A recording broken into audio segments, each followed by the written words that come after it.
Hello, everyone, and welcome back to a special edition of the Jean-Pod Van Damme cast. That's right. If you were listening last week, you found out that we were going to do a review of Slinger, the director's cut of Cyborg, what was originally intended. Not the original rock opera black and white, but sadly the next best thing.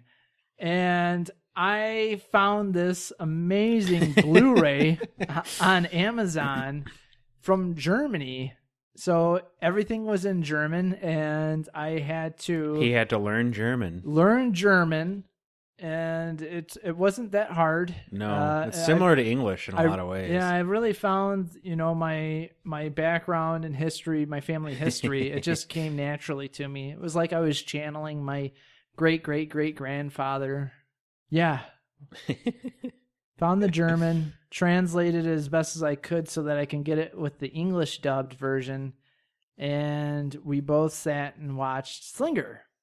This movie is the greatest director's cut of all time. I mean, it just blows every other movie out of the water. I mean, Blade Runner, forget about it. Yeah, exactly. It was like Blade Runner totally wished it could be Slinger. Yes. And then some. Yeah, definitely.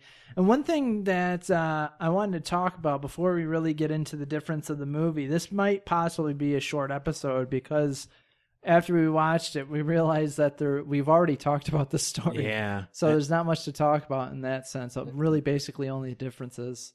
I think the director's cut is actually shorter than the theatrical release too. So. Yeah. And I believe you're correct with that. There was some stuff that seemed like it was cut out, and some stuff that it was just like made sense of why they would cut it out. Mm-hmm. But before we get into that, we had a little problem. So here in the studio, I thought for sure that our monitor had an HDMI port in it that we could watch the movie. So we were going to watch it together. We were kind of try to do maybe a live commentary thing on it, and then basically cut it and edit it so it wouldn't be this ridiculously long episode. But unfortunately, that didn't happen. So we started looking online. I had the Blu-ray, but I was like, you know what? We might get lucky and find it on YouTube or Dailymotion or something. No, what we ended up finding was basically a bunch of people unboxing the DVD. Yeah, that's a big thing, I guess. I always found that to be really confusing. Yeah, I understand when you're unboxing like surprise stuff. We're guilty of it. We've done unboxings on our YouTube channel. That's a really big thing, actually. And so I was like, okay, I understand that, because sometimes when someone wants to buy like a loot crate or Horror Block was one of them that we did, Dave and I did. They want to see what you'll get inside and feel justified with spending the money, because a lot of these are kind of expensive. You're talking $30 a month. And a lot of them are ripoffs, too. And a lot of them are ripoffs, to be completely honest with you. You're totally right. So we see these videos for like an unboxing of a DVD, and I'm just like, what's there on unbox? Like, everyone that has bought a DVD or Blu-ray is like, okay, I can see the cover art on front of the DVD. When I open it up, if you're lucky, there's a slip in there with like main menu title stuff, and that's about it. And then the DVD itself. I wasn't going to give these people clicks because I just felt that it was total clickbait, and they were probably just like talking about what their show and their channel. Yeah. But that one left me a little perplexed because when you typed in Slinger, you basically got a kill count video, which is like 3 minutes long. And you got all these unboxing videos.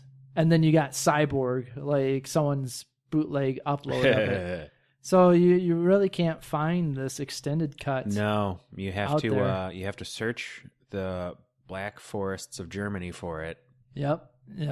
And that's exactly what I did. Flew over there. Costs quite a bit, but worth every penny. It really is. I can write it off on the taxes because it's for this, and we're so passionate about it. It's a business expense. Yeah. Yep.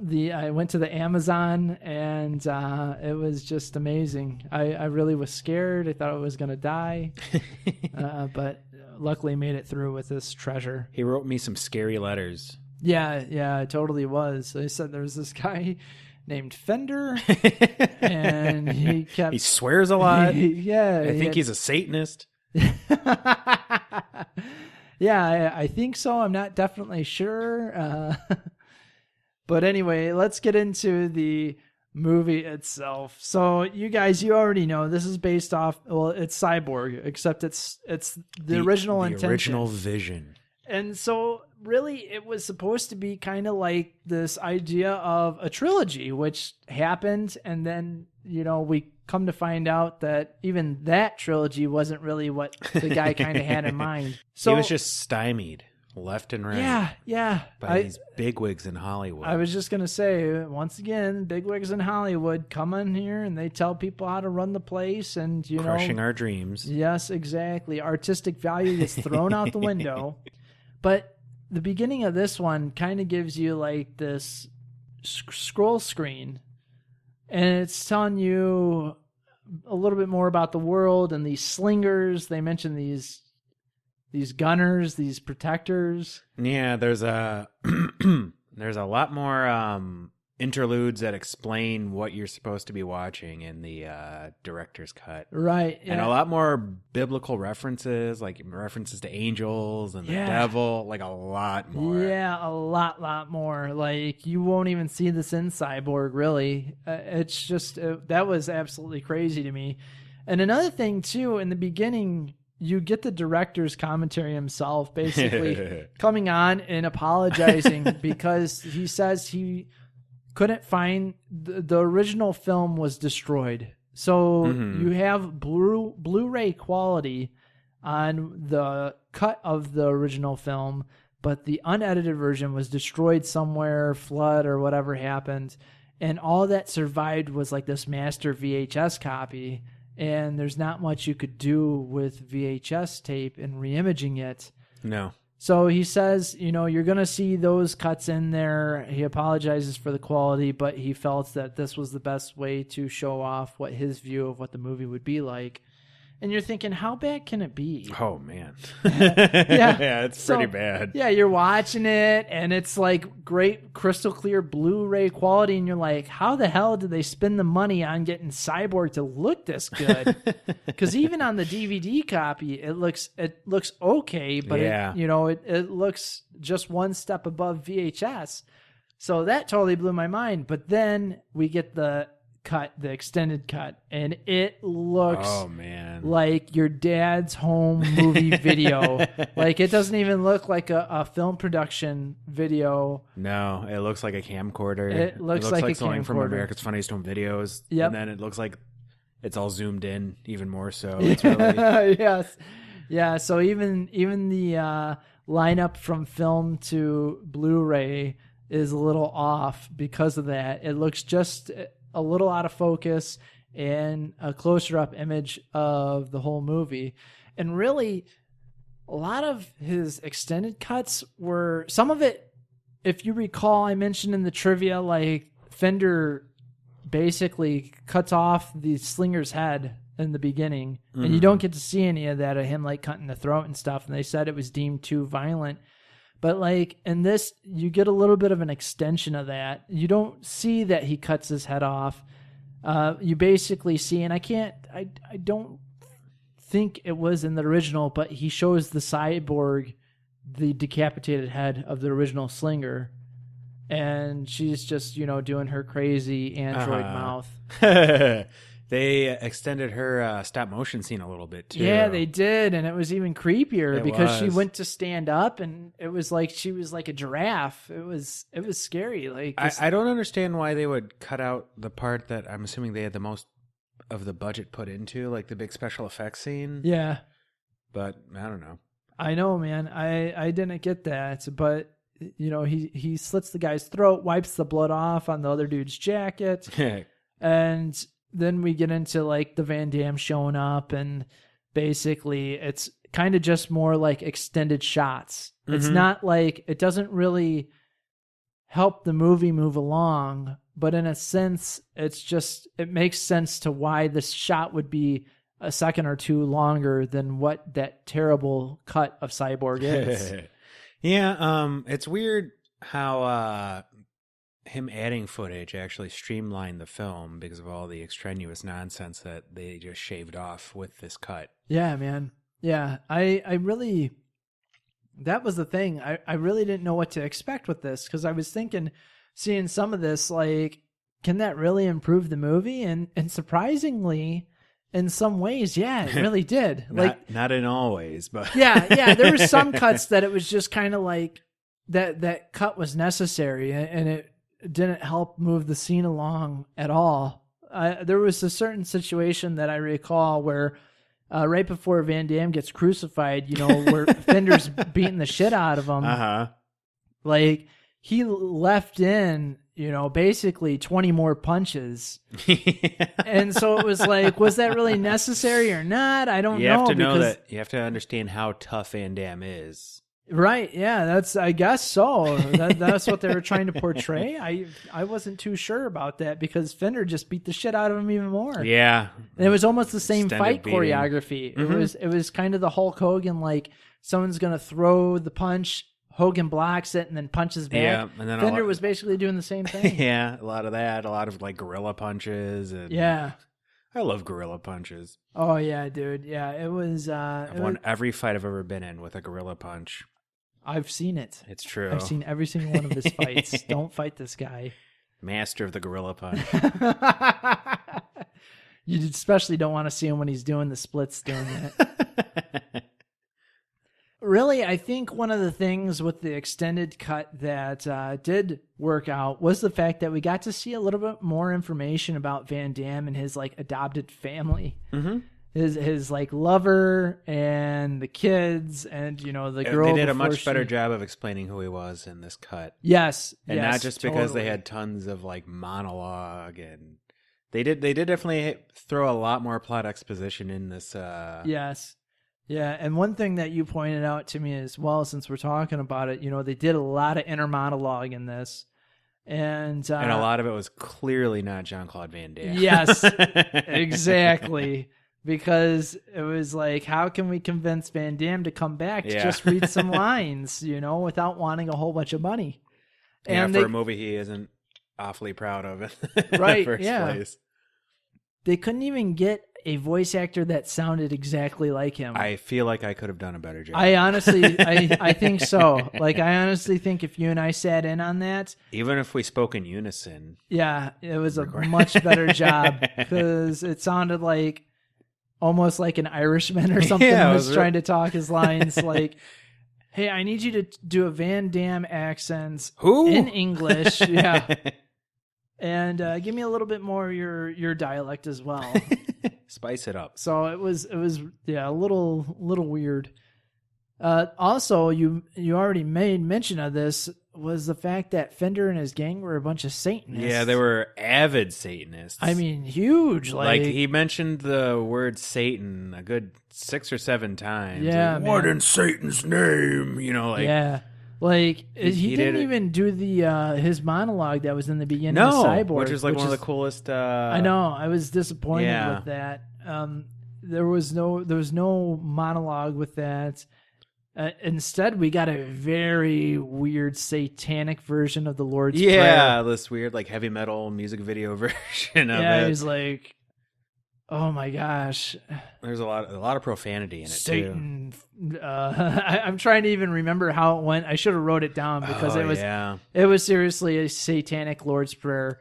Our Father who art in hell. Yeah, that was the whole shebang. It was man. It was really it was just strange how all of that was what he intended for the character, and you never really, other than the fact that he wore an upside down crucifix earring, you never really got the impression of him being a avid Satanist, right? A practicing Satanist. Yeah. So this was basically kind of like what would happen if Jehovah's Witnesses were Satanists. He was going around spreading the gospel of Satan, and if you didn't agree, you would be sacrificed. In a really intricate way. Yeah, man. It was really basically the same plot line, nothing too crazy, except for the fact that you got to learn more about Van Damme's love interest and family. That was kind of cool to see. Then there was a shot on the beach. We made mention of this and joked where she gets naked and she runs towards the water.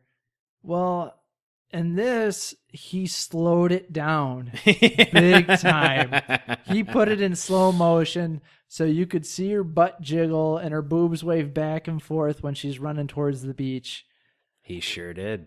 And that was basically the cut on that. Yeah, it was some excellent editing. I'm sure he didn't have the technology at the time to slow it down that much. Right, yeah. So there's that bit, and then Van Damme ends up having his dream sequence, which is kind of like a teeny bit longer with he and his lady wife, whatever you want to call her, his lover, and how Fender and the gang are sitting outside the window watching. And then we get into the well situation, and that was kind of cool because really with the flashbacks in the original Cyborg, you just kind of have to allude to what happened. Yeah, like we even joked about it. Yeah.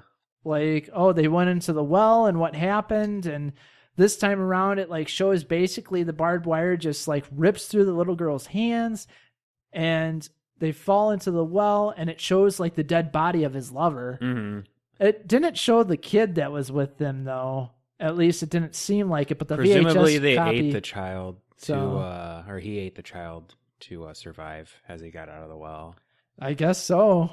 Maybe there's another super extended cut, like Ultimate Edition, where we get to find out. where we find out that. Yeah. But even with all the extended edition, there's still only the one splits. Yeah. They kept that scene unblemished. Yeah, man. Jeez, other than that, like, we did find out a little bit more. There was more when Van Damme's with his partner, his side partner, like his sidekick, and Fender's gang trying to take them out in that abandoned building. There was a little bit more of that, like... Yeah, it was actually... I felt the choreography or the editing was better in the director's cut. Yeah, definitely. Sure. Yeah, and Van Damme killed a lot more dudes. Yeah, yeah, like a ton more. A ton more dudes. Like, you didn't realize how many. Yeah, Fender had a big ass. Yeah, he has a gang of like 50 people or something. Yeah, because in the the original Cyborg, you see maybe he has like 10 people with him, maybe. And with this dude, it's like he has 50, and Van Damme's just killing people left and right. So that was pretty sweet. Yeah. That was one part where I was really wishing that they didn't have to switch with a VHS master tape, and because it would have looked really cool. It would have looked really cool. But oh well. Yeah. Another thing, there was more cannibalism in this movie. Yeah. The part with the kid where he rolls in the ball. The ball. Yeah. That actually, that was the sad part. That was a sad part. I was like, oh, holy shit. Because if you recall in the original, Van Damme beats the dude up that stole the ball from the kid, but he beats the dude up with the ball. Yeah. And then, he throws the ball back to the kid, and that's it. And it's like, oh, hey. In the extended cut, the next scene, Van Damme like walks upon basically the kid and his family dead with all the cannibals around the kid, like trying to eat him. Yep. It was really messed up. And he shouted fuck really loud. Yeah, he did. And if you notice in the subtitle, it said Fender instead of fuck. It did. Which was pretty funny. I was like, oh, the guy who captioned this, English really isn't his first language, obviously. He tried. Yeah, he tried. A lot of people tried. Yeah. Like in the production, like you could tell, like a lot of the dialogue was spoken by people who maybe they weren't actors, as a first profession, and maybe English wasn't their first language per se. And yeah, right. It really did. The guy that they got to do some of Fender's lines, his inner monologue stuff, sounded he did well. Pretty similar to Fender, but like I think they just took a normal human voice and like lowered it and slowed it down. You're probably right. You're probably honestly right. Or I could even see Fender himself coming in the studio. What's he doing nowadays? So hanging out, worshiping Satan. I guess so. Wearing extremely dirty sunglasses. But in the original like Cyborg, Van Damme keeps switching, his mind keeps going back to the like beginning of that well scene where they're all above.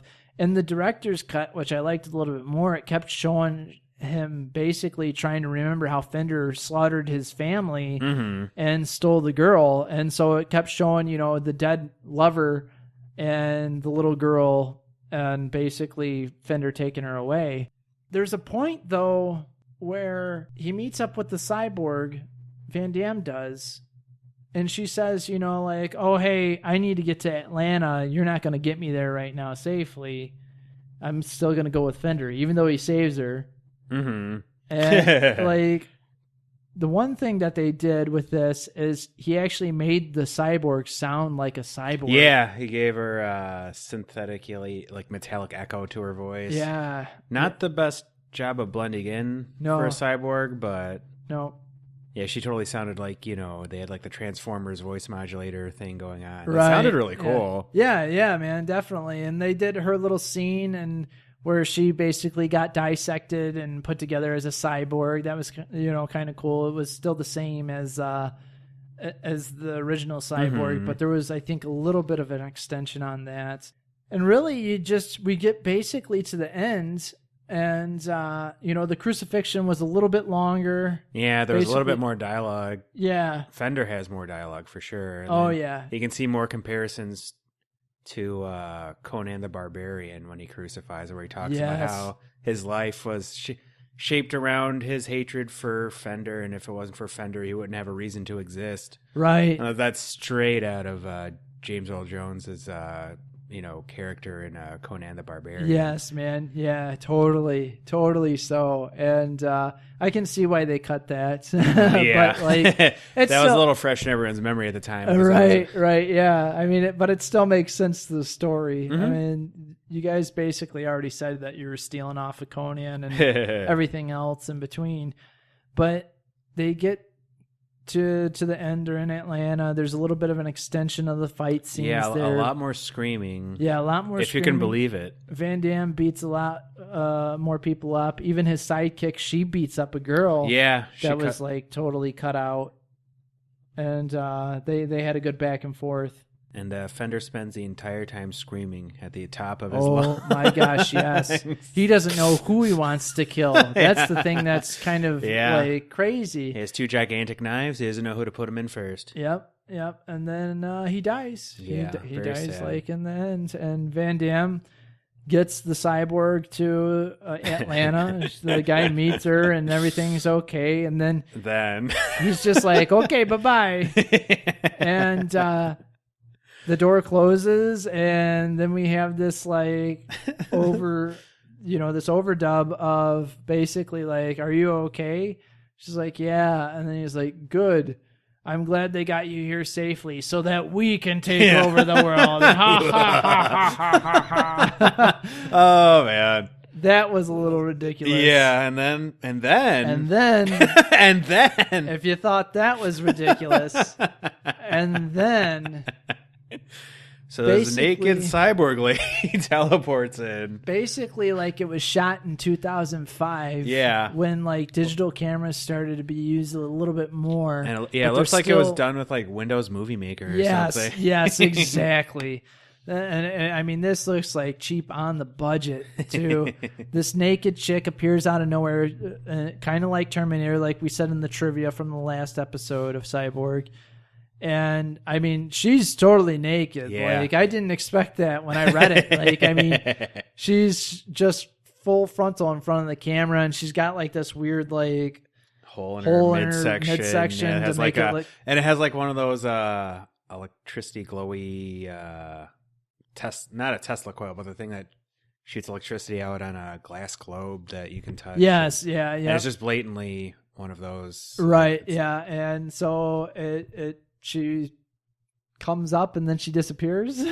And then that's the movie. And then they say, stay tuned for Cyborg Nemesis, I think it was. I think it was something else or was it Cyborg? I can't remember. Because now. When we were looking originally, after we got done trying to figure out how to hook up and failing the HDMI cord to the computer in here, we saw a trailer for another Cyborg movie. We started watching Cyborg 2, actually, and then we saw this one called Cyborg Nemesis, The Dark Rift, and it was a teaser for it. And I don't know if the movie actually came out itself, but this was actually supposed to be Albert Pyun's sequel to it. And this looked cheesy as all get up, like as cheap as it could be in front of a green screen. And he really he had Windows Movie Maker.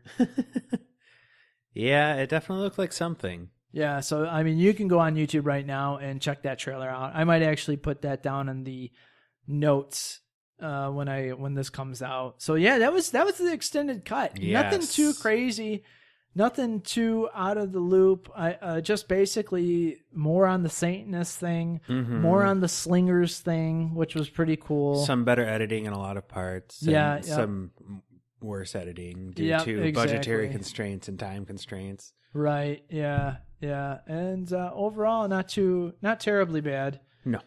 Now with his extra little add-on scene, there's more nudity in the film than just the usual, like the sidekick chick showing her boobs to Van Damme. And yeah, that's about it. That kind of wraps it up. Yep. There's nothing else really to go off of. Yeah, I don't think there was an after credit scene. No, there's no after credit scene. It really, like, I don't know. I would say go see it. Yeah, you know? If you enjoyed Cyborg, then I do recommend seeing this. Yeah, exactly. If you enjoyed Cyborg, I agree with you. And if you didn't enjoy Cyborg, but you want to give it a second chance because you thought it was missing something, I would say see this. You're not going to exactly like it, but you might be fulfilled on the fact that there's a little bit more info to it, whereas Cyborg was so roughly cut. Yes. This actually kind of makes up for that rough cut edit.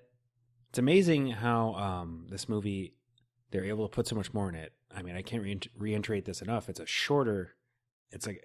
the movie's shorter, but it has a way more plot exposition in it. Right, yeah. It's more of a complete storyline, for real. I mean, they crammed a lot of storyline in there. Or at yeah, least, yeah, they did. But it worked. It worked a lot better, I felt. And so we're going to end up next time, not anytime soon, but we started watching Cyborg 2, so we'll give our review on that. But Jack Palance is a TV mouth in it. Yeah, man. Yeah, and Angelina Jolie. At her best. Basically her first role ever. And so it's really, really interesting. Let's just put it that way. So anyway, thank you for listening to this extended cut of the Jean Pod Van Damme cast. We will be back with Double Impact next week. Oh, man. This is the first movie in which he is where there's more than one Jean-Claude Van Damme in it, right? Yeah, man. There's been a couple. Yeah, there's a couple movies with Van Damme in it, playing his twin, but this is the first one. And we get Bolo Young back. Yes. So, pretty excited about that. I really have not watched... I think the last time I watched Double Impact was on TV on Spike when it was like... When it was TNN channel, or whatever. Yeah, when it was TNN, and they were really like channel for guys who love guy movies. And I really think that was the last time that I watched it. Yeah, the last time for me was around like 1999. So it's been a few. So basically, yeah, almost around the same time. Yeah, I saw it on like TNT, like I think it was called like Movies for Guys Who Like Movies or something like that. Yeah, that sounds about right. It came on after WCW Monday Nitro. Nice. Hell yeah. Sweet. Great programming block. And that's it. If you guys enjoyed listening to this, please rate us 5 stars on iTunes or Stitcher or whatever podcatcher that you listen to us to on. We really appreciate it. That helps more people listen. If you ever want to talk with us about Van Damme, email us at thebros@podbros.com. We don't really have any social media for this podcast yet, but yeah, we're going to be working on it probably. And that way you guys can interact with us a little bit more. But yeah, thebros@podbros.com. Go on Facebook.com/podbros or find us on Twitter at Podbros Network. On Instagram, we're at Podbros. Anywhere around, we're there and we're willing to interact with you guys. Also, if you really enjoy us and you want to give back, please consider donating to our Patreon. That's patreon.com/podbros. We got a couple levels there. We're going to be adding some more stuff as well so that we can sweeten the pot to convince you guys to come out and support us and help us keep the lights on. It really does. We don't really have any commercials whatsoever on any of our podcasts, a few and far between. So if you're sitting there and you're thinking, oh, you know what, I want to help out, and you keep forgetting and go, oh, I'm sure someone else will help out. No, we're one of those that we kind of need every dollar. I'm not going to lie. I am shamelessly pleading for your money. Yes. For the love of God. It's hard to do splits in these types of pants. We need money for action jeans. Exactly. Last but not least, if you don't want to donate, but you shop on Amazon, please consider using our link. Just go to podbros.com, scroll down, hit that Amazon link button. It doesn't cost you anything, but it gives us a little bit of a kickback in return.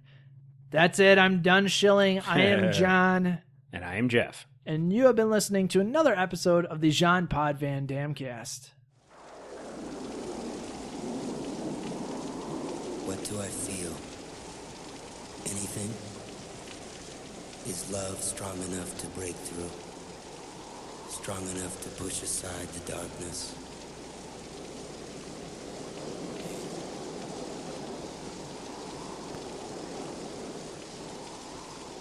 What do I feel? Hope, I think. And that's a start.